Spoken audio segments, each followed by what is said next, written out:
Europe 1, 8h20, l'interview de Jean-Pierre Elkabbach est à suivre sur europe1.fr en vidéo. Votre invité ce matin, Jean-Luc Mélenchon. Bienvenue Jean-Luc Mélenchon, bonjour. Bonjour. Demain à l'Assemblée, le débat sur le mariage pour tous va s'engager, ininterrompu pendant plus de 2 semaines. La loi sera votée. Est-ce que le pays sera pour autant divisé ? Non, je ne crois pas. Nous sommes une démocratie. Et dans la démocratie, les avis divergent. La décision qui se prendra à l'Assemblée, c'est une décision. Je crois et rien de plus, je veux dire, ça force pas la conviction de chacun, ça changera pas. Les catholiques sont contre ce mariage, ne célébreront pas de mariage dans leurs églises, et de même pour les rabbins ou les imams. Donc c'est pas le sujet. Ce qui est important, c'est que nous aurons tous réfléchi, nous aurons tous eu une opinion et nous nous serons construits comme citoyens. Mais la prochaine bataille va porter sans doute en mars-avril sur le projet de loi sur la famille. Est-ce que vous vous battrez aussi pour légaliser la PMA, la procréation médicale C'est compliqué, vous savez, Jean-Pierre Elkabbach. Oui. D'abord, commençons par dire une chose. Le mariage pour tous, cette idée va aboutir. La première fois qu'il y a eu un texte de déposé, c'est ma coprésidente Martine Billard qui l'a déposé. Et le premier texte sur le PAC, c'est moi. Par conséquent, nous voyons un aboutissement. Mais, entendons-nous bien, il faut que le pays, à la sortie, se dise que la décision qui a été prise est la bonne et qu'il y ait moins d'homophobie dans l'air, moins de violence. Voyez-vous, c'est surtout ça qui est important. Je crois qu'on va y arriver. Hier, c'est aussi un succès des partisans du mariage pour tous. Vous y étiez. Vous avez participé à une manifestation de soutien à un projet du gouvernement. Oui, bien sûr. Et hier soir, Jean-Michel Ribes a rassemblé beaucoup de monde. Il y avait Bernard-Henri Lévy, on a écouté tout à l'heure avec Bruce. Il y avait beaucoup de monde au Théâtre du Rond-Point. On ne vous a pas aperçu? Ah ben peut-être parce qu'on avait oublié de m'inviter, mais c'est pas important, vous savez. C'est bien qu'ils se soient tous rassemblés, la victoire est proche, donc je pense qu'elle attire les mouches. Mais pour le reste, c'est bien, je suis content. Ça fait avancer le mouvement, ça montre que les belles personnes aussi sont capables à la 25e heure de se rassembler. Je ne dis pas ça pour Pierre Berger, qui est un homme qui est engagé depuis très longtemps dans cette bataille et très courageusement. Jean-Luc Mélenchon, le Mali. Ce matin, Tombouctou est donc tombé après une vive bataille, comme Gao hier. À Tombouctou, 200 parachutistes dans la nuit, des forces spéciales qui ont anéanti les combattants bien armés d'en face. Est-ce que vous considérez que c'est une victoire des armées françaises, maliennes, africaines? Et peut-être même une victoire de François Hollande? J'espère que ce sera une victoire, et c'est une victoire de l'armée française, personne ne peut douter de cela. Et certainement pas ni les bandes armées qui sont là, ni les Nord-Américains qui se croyaient chez eux et qui ont réussi ce tour de force de former les cadres de l'ennemi. Les Nord-Américains ont 7 bases dans le désert, ils ont un quartier général qui est installé à Tamanrasset, et je pense qu'ils l'ont dans l'os. Vous êtes bien renseigné par les militaires aussi? Il y a dans l'armée, comme dans tous les corps et dans tous les métiers, des gens de gauche, des gens de droite, des gens du front de gauche. Je pense être correctement informé, ce qui n'enlève rien au problème politique qui est posé à la France. Mais il restera d'abord la 3e phase militaire, bombarder, traquer, attaquer les combattants mobiles d'AQMI dans les montagnes de l'Adrar des Ifogas. Et ça, c'est l'étape qui vient. Je vous admire, Jean-Pierre Elkabbach, adjudant Elkabbach, vous êtes au courant de tout. Pourquoi même pas capitaine ou colonel? Parce qu'adjudant, c'est plus drôle, quoi. Et puis les colonels, ça serait révolte. Il en faut aussi des adjudants dans l'armée. Oui. Mais bon, commençons par ce qui compte. Les guerres. Moi, je crois que vous voyez des étoiles.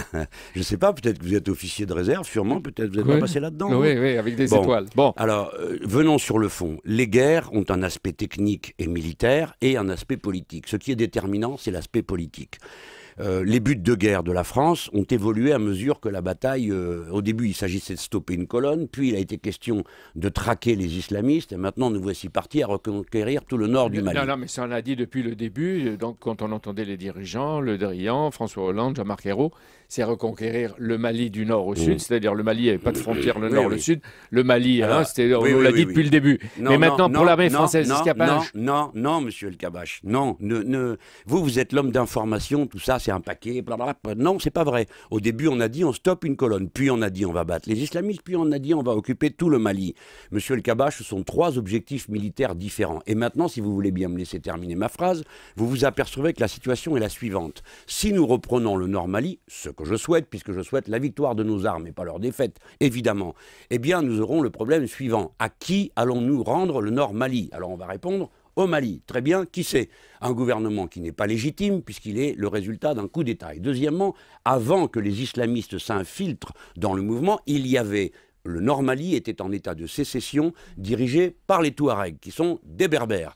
Alors ça, monsieur El Kabbach, comme tous ceux qui nous écoutent, vu de loin, tout ça c'est une masse confuse d'indigènes folkloriques, mais vu de près, ce sont des gens en chair et en os qui ont des Donc il faut aider historiques. maintenant la troisième phase ou la quatrième phase, c'est-à-dire La première les phase, institutions, c'est des les élections libres et démocratiques au Mali. Et le développement du Mali, Non, ne parlez économique, pas de le développement de l'Afrique, etc. Oui, non, ça, Sur la base de ses propres richesses. Oui, c'est ça. Ça, ce sont des vœux pieux pour la radio. Mais la vérité, c'est que l'Europe, l'Union européenne, a planifié... Non, mais monsieur El Kabbach, si vous voulez, vous faites l'interview tout seul. Bon, ne prenez pas cet air exaspéré. Mais arrêtez-vous de dire on va développer le Mali, l'Europe, ce n'est pas vrai. Vous n'êtes pas fatigué de répéter ce type d'arguments, ils sont usés. Alors oui, c'est ça. Oui, c'est vous qui êtes usé, El Kabbach, c'est pas du moi. tout. Alors, je vais vous dire une bonne chose, monsieur El Kabbach. La même semaine où nous sommes en train de discuter, l'Union européenne vient de voter des accords économiques avec les pays de la Corne du Sud de l'Afrique, dans lequel il leur est demandé de démanteler tous leurs droits de douane. Donc, ils vont être ruinés, comme l'a été auparavant le Mali. Vous ne vous posez pas la question de savoir pourquoi l'État malien s'est effondré. Non, ça ne vous pose pas de problème. Vous pensez qu'il suffit de faire surgir des armées et ensuite de faire des vœux pieux et que les problèmes sont réglés. Non, le Mali ne sera pas développé ni rien en Afrique tant qu'on n'aura pas changé de politique. Et c'est ça le fond. Jean-Pierre El Kabbach, ce n'est pas une affaire entre vous et moi. C'est une affaire sur l'avenir du monde. C'est une affaire sur l'avenir du monde. L'Afrique, pour pouvoir se développer, a besoin que l'on cesse avec les politiques néolibérales. Sinon, tous les 5 minutes, il va falloir réintervenir pour empêcher tel État de s'effondrer et tel autre. Et en France, les décisions du gouvernement, emploi d'avenir, contrat de génération, crédit d'impôt, recherche, choc de compétitivité, est-ce qu'elles vont bientôt contribuer à réduire le chômage et peut-être à doper l'économie française ? Non, c'est l'inverse qui va se produire. Pendant toute cette année, le chômage va s'envoler. Le gouvernement lui-même s'y attend et annonce pour la fin de l'année une inversion de la courbe, et ça dépend des jours, les mots sont différents. Non, la politique d'austérité ne peut conduire qu'à plus de chômage. Et plus il y aura de chômage, plus il y aura de déficit, plus il y aura de déséquilibre des comptes sociaux, et vous aurez les docteurs miracles qui viendront expliquer « Ah ben vous voyez, regardez, tous les comptes sont en déficit, donc il faut encore supprimer des droits sociaux, et donc comme les gens sombreront dans la pauvreté, ils consommeront moins, donc il y aura moins de recettes fiscales. » Le numéro 1 du Parti Socialiste, Harlem Désir, et les socialistes demandent au PC de dire s'il est oui ou non dans la majorité et surtout de s'émanciper de Jean-Luc Mélenchon. Il y a même un sénateur socialiste, Luc Carvounas, qui dit à force de vouloir mettre le feu à la plaine, Jean-Luc Mélenchon est devenu le pyromane de la gauche. Vous vous rendez compte, ils vont vous riposter coup pour coup. Oui, eh ben, nous allons voir. Moi, tout ce que j'ai à dire est la chose suivante. Chaque fois qu'il y aura une mesure qui va dans le sens de la gauche, nous la soutiendrons. Comme nous avons soutenu le mariage pour tous, comme nous étions pour les nationalisations temporaires, comme nous sommes pour l'amnistie des syndicalistes, comme si Benoît Hamon se décide, lorsqu'il va déposer la loi pour que les travailleurs aient un droit de préemption sur les usines abandonnées, nous soutiendrons. Mais chaque fois qu'on fera le contraire, c'est-à-dire des mesures néolibérales, eh bien nous serons contre. Mais maintenant, si vous voulez savoir ce que fera le Parti communiste, demandez-le lui. Un président de gauche, un Premier ministre de gauche, un gouvernement socialiste, de gauche, de PS.